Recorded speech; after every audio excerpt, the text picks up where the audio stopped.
Hi, my name is Ida, but my nickname is Queen Me. Okay, would you like to go, guys? Listen or come with me to read the book. The story today is about a tiny cat. His name is Buster. So come on, let's go. Read it with me. Let's go start it.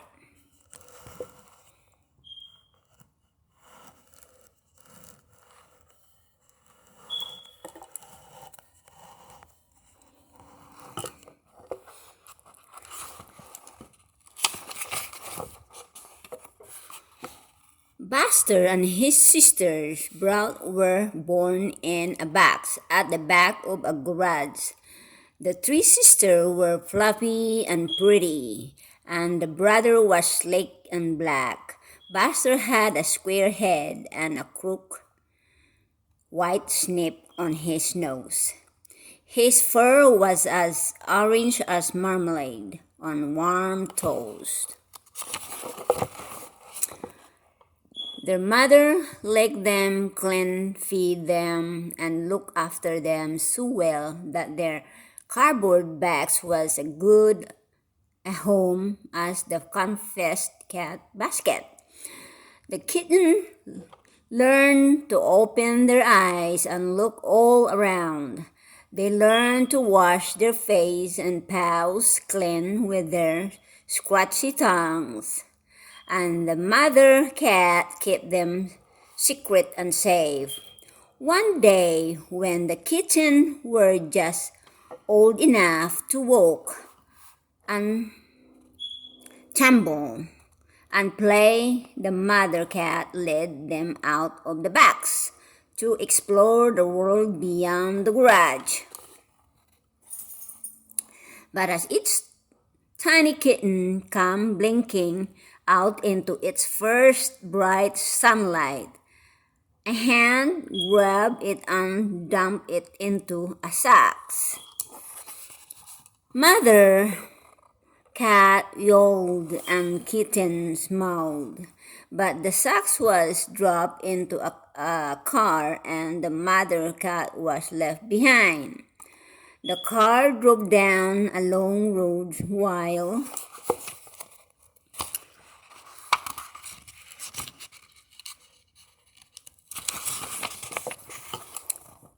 the frightened kittens squealed in the dark squished sacks. Then they felt a whoosh as the sacks was tossed from the car and thump as they landed on the grass beside the road. No one saw it happen, and so no one ever knew who had done such a cruel and terrible thing. Buster knew, but he couldn't say except that for the rest of his life he hated purple baseball caps, going on cars, and being anywhere squeezed where he couldn't get out. Luckily, the next person who drove down the road that day was a very different sort of person, and even more luckily, she saw the squirting socks. She said she didn't know what it was, but if it was squirting, it must be alive, and if it was alive, it didn't belong in a sack on the side of the road. Even though the bag squirmed so much that she was afraid it might be a snake, she stopped her car and walked slowly back while she trying to figure out what to do. As she got closer, she heard a chorus of meowing, meow, meow.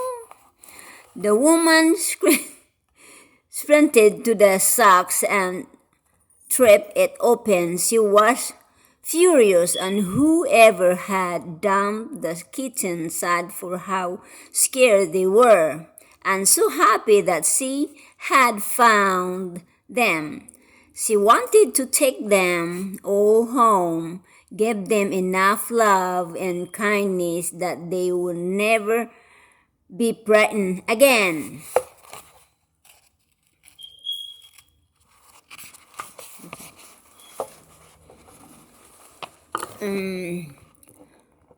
Gulliver, who asked, "Can I help you?" And an old man's gravelly voice and a young woman with long dark hair wound up above a kind face and a name tag that said Muna.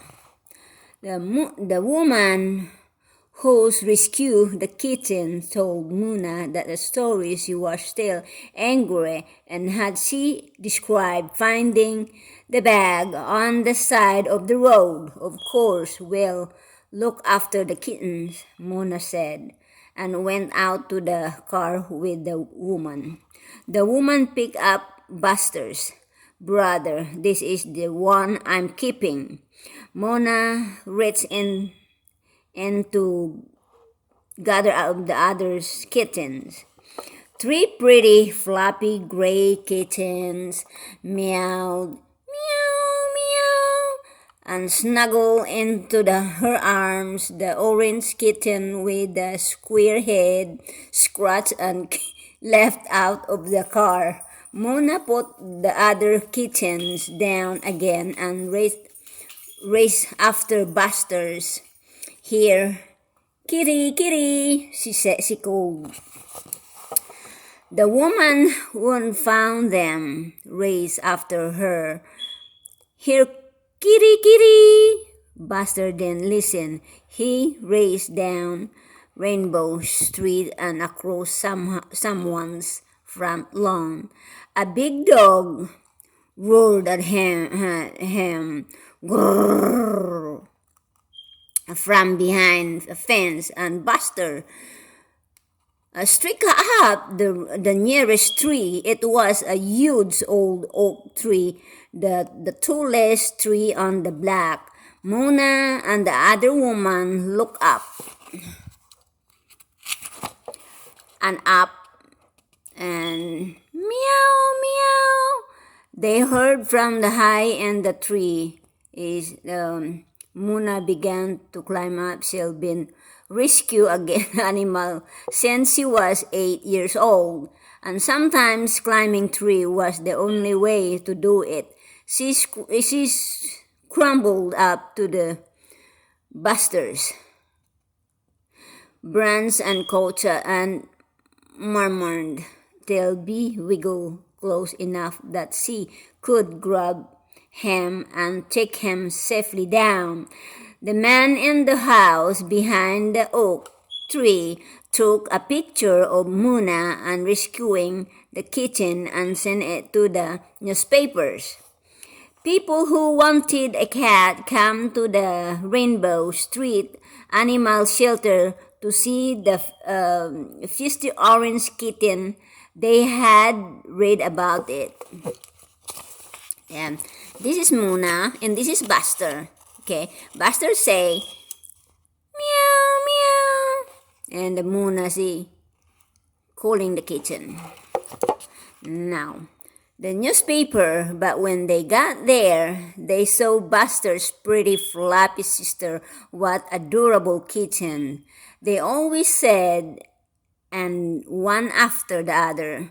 Buster's three sisters went home with new families. Buster was still not pretty or fluffy. He got taller and more orange every week, and he preferred to get to know people before he decided if he liked them. He likes Muna and Juan, the old man who volunteered at the shelters, but he wasn't sure about anyone else. And he'd added Big Barking Dog to the list of things he didn't like. A few months later, when Buster was Yowley Proudly tall and rangy teenagers. Orange Kitten, a family took him home. Buster would sit on their laps and he wouldn't stop chasing their dog. So after the dogs, they took him back to Rainbow Street. Sorry, Buster, said Muna. Maybe you better stay here and live with us like Gulliver. But deep inside, Muna kept on hoping that Buster wouldn't find his very own home. The right people must be somewhere, she said to one. Finally, the right person came. Mr. Larson was very old and he didn't want a brand new floppy kitten. I don't care what color it is or what it is. Looks like, he said, but I know when I met the cat who's right for me. Then he saw Buster lying in the sun on the roof of his cat kennel. Buster looked back at Mr. Larson's for a long minute. He jumped down, ended his bag, and straight then stalked over to meet the old man. Marmalade cat, said Mr. Larson. I've always wanted a marmalade cat. Buster hasn't had an easy life, said Muna. He's got a bit of an attitude. I knew he was the cat for me, said Mr. Larson. Just like Mr. Larson knew that Buster was exactly the right cat for him, Josh knew that Rex was exactly the right bunny for him. Rex was a big rabbit with soft, deep orange fur. When he was younger, he used to like playing with a little red bull and exploring new parts of the garden. Once had Eben chased a stray cat out of the yard, even when he was old. He sometimes felt so good that he didn't crazy bunny binky dances with Josh and his sister. Mai, copying him, jumping and twisting around the floor, and when he was tired, he liked lying on his back and having his tummy stroke till he went to sleep. If Josh was sad, he always stared to feel better again when the bunny sat on his lap and let Josh stroke him from behind his twisty ears right down to his tail. Sometimes Josh though there was some magic in Rex's soft fur that made bad things not so terrible.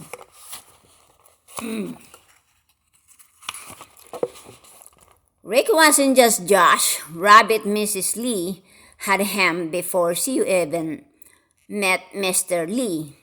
Then they got married, and then Mai was born, and then Josh, and then Rex was everyone's pet.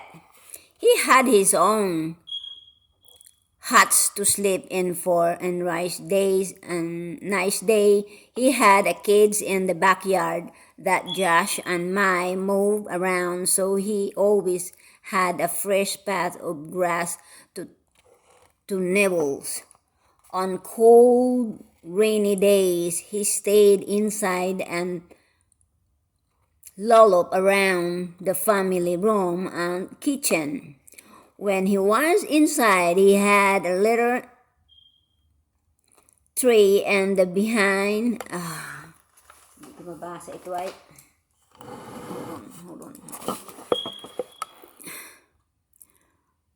When he was inside, he had litters tray in the bathroom, and he never had an accident except for the time he ate the cable to the computer modern and the time he ate cell phone charger could, but those were different kind of accident. Bunny make a mistake like everyone else, said Josh's mom.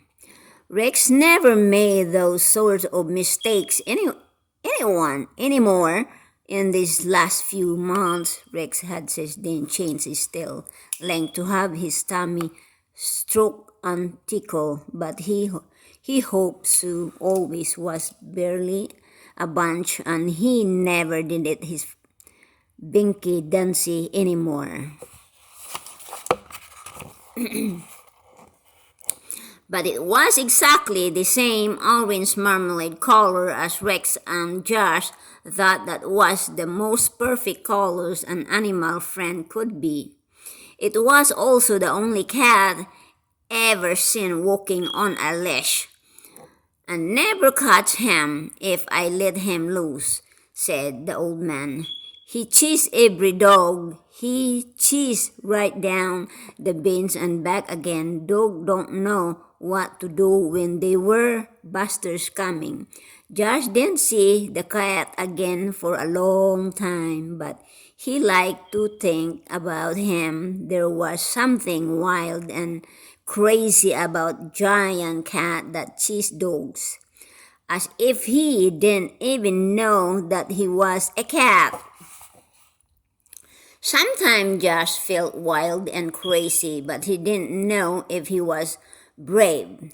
He knew for sure he wasn't big. Josh's dad was tall and strong. His big sister, Mai, looked like their dad, but Josh's mom was short and skinny, and Josh looked like their mom.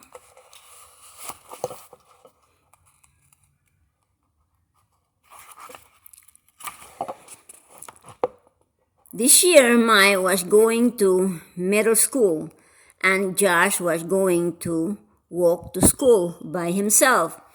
The Lee's house was on Spray Street. If you walk straight down their street for 2 blocks, then turn right for 1 block, you end up at the Ocean Street corner, where the schoolyards stared. That was the way Mans always went. Josh liked to turn right at the first corner to get to Ocean Street, then walk 2 blocks down it to get to the school. It was exactly the same distance and took him exactly the same time, and it took him past the house where the old man and the very large cat lived. Every morning as he walked to school, he saw them sitting outside on the porch in the sun. The old man looked even older. Josh never saw him walking to the beach anymore, but he always waved as Josh walked by, and Josh waved back. The big cat sat beside him, watching everything and everyone as if it was deciding whether or not they needed to be chased away, just like the way Buster sat there on guard. This is a Buster. This is Buster, and this is the old man. Beside his man, he'd like having a pet who looked up for him like that, but then he felt man as if Rex might know what he was thinking. So that the next day he walked the other way to school. The day after that, everything changed. Rex had had a very long life, for a bunny had had a very happy life too. But Rex had lived as long as rabbit can possibly live, and he was so very, very old that when he went up to sleep that night, snuggle up safe his hatch, he never wake up again. Just feel as it's part of his life and then ripped away, and it didn't matter how much everyone said what a happy life he'd had to other. It was Rex's time to go. Then while family was sad and nothing seems right. It's hard to believe right now, said Mr. Lee, but one day we'll be nearly ready to get another pet. Maybe a dog that we could take for walks on the beach, said Mai. Or another baby bunny, said Mrs. Lee. You kids can't imagine how sweet Rex was when he was tiny. I don't ever want another pet, Josh shouted. I just want Rex. We all do, said his mom. Then there'll never be another Rex, said his dad. But when we're ready to have another pet, we'll learn to love it too. Just knew he had never been ready. He didn't want to get used to another pet, and he never wanted to feel this sad again.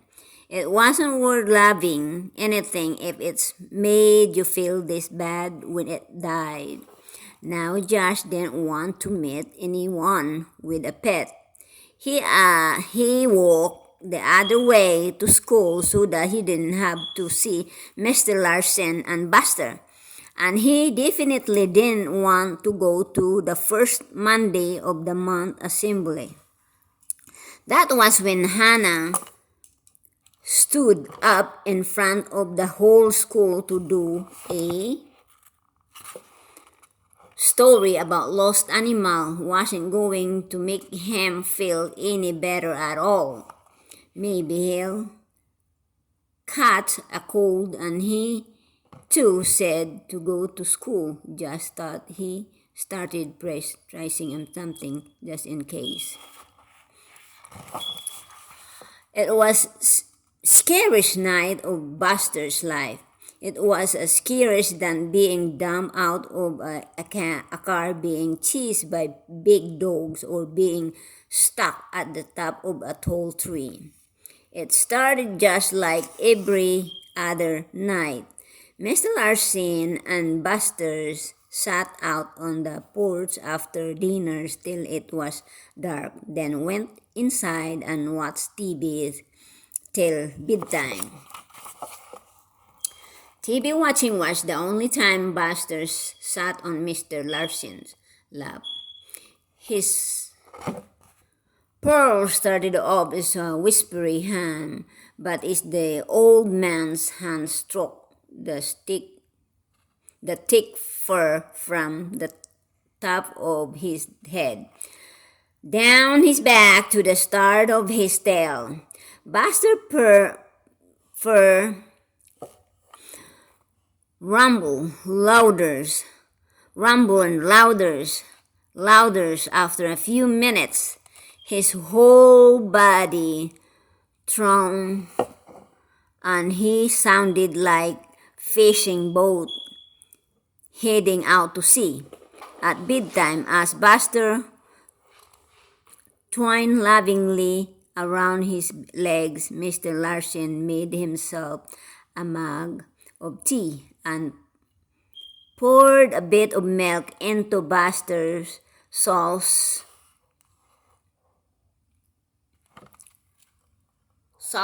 splash of milk slapped into the floor. That was a close one, Buster, Mr. Larson said. Meow, agreed Buster. The old man turned to put the saucers down, and he slipped in the spilled milk and crashed to the floor. Buster meow, meow, and prowled around him, but Mr. Larson didn't move. Buster didn't care about the spilled milk or the smashed saucer. He said he just wanted his man. Oh, he died. Oh, he died. Mr. Larson died. Cat saves owner's life. 18 months ago, Mr. Edgar Larson rescued a cat from the Rainbow Street animal shelters. Last night, the cat returned to the fever by rescuing his elderly owners. Mr. Larson, age 89, fell in his kitchen, breaking his hip and losing consciousness.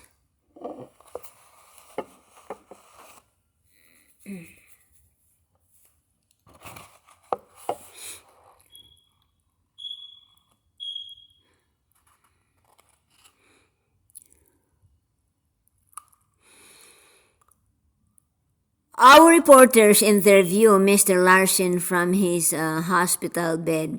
Buster wasn't going to let me die, Mr. Larson said. He hacked my nose. Oh, he licked my nose. God, I cannot see it. Hold on. Alright. Let me see.